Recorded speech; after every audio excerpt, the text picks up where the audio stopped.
ఇప్పుడే జనసేన అధ్యక్షుడు చెప్పాడు, వేరే రాష్ట్రాలకు పోతే అడుగుతున్నారు మీ రాజధాని ఏదని.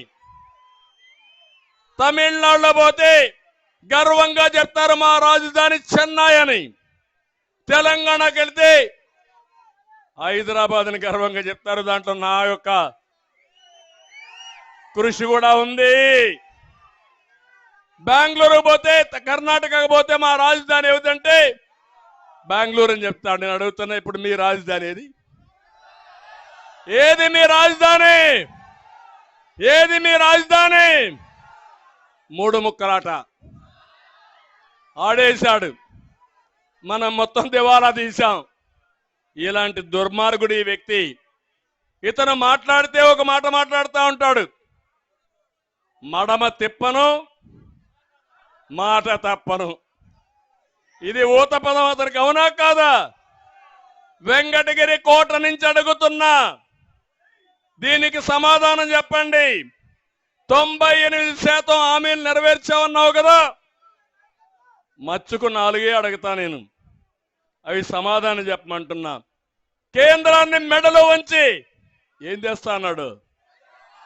ప్రత్యేక హోదా తెస్తా అన్నాడా లేదా? ఇది సంజీవని అని చెప్పాడా లేదా? ఇది వస్తే యువతకు ఉద్యోగాలు వస్తాయనా లేదా? 5 ఏళ్ళైంది. మెడలో ఉంచాడా? కాదు, మెడలో దించాడు. నిన్నే ప్రధానమంత్రి వచ్చాడు.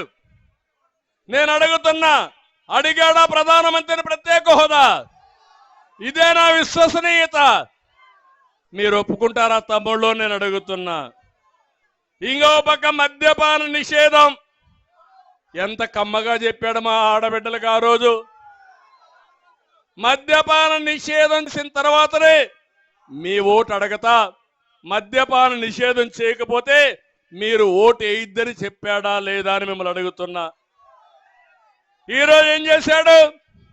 సొంత బ్రాండ్లు పెట్టాడు, నాసిరకం బ్రాండ్లు పెట్టాడు, మన జీవితాలతో ఆడుకున్నాడు. 36,000 కోట్ల రూపాయలు మద్యాన్ని తాకట్టు పెట్టి 25 ఏళ్లకు అప్పు తీసుకొచ్చాడు. ఇది మాట తప్పడం అవునా కాదా?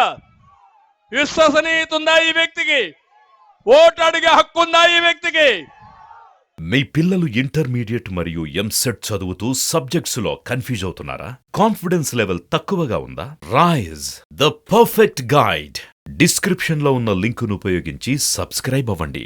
సిపిఎస్ రద్దు ఏం చెప్పాడు? ఒక వారం అంతేనా? ఇది పెద్ద సమస్య. వారం ఓపి పట్టన్నా, ఒక వారం అంతేనన్నా, ఏం కాదు చేస్తారు.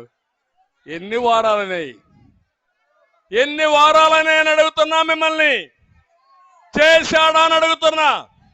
మాట తప్పాడా లేదా? విశ్వసనీయత ఉందా ఈ వ్యక్తికి? ఇంకో పక్క కరెంటు ఛార్జీలు పూర్తిగా తగ్గించేస్తా, కరెంట్ ఛార్జీలు లేకుండా చేస్తా చెప్పాడా లేదా? ఈరోజు 200 రూపాయలు బిల్లు కట్టే వాళ్ళకి ఎంత వస్తా ఉంది? 1000 రూపాయలు వస్తా ఉందా లేదా? 9 సార్లు పెంచాడా లేదా? దీనికి కారణం ఎవరిని అడుగుతున్నా మిమ్మల్ని. అదే ఆయన విశ్వసనీయత.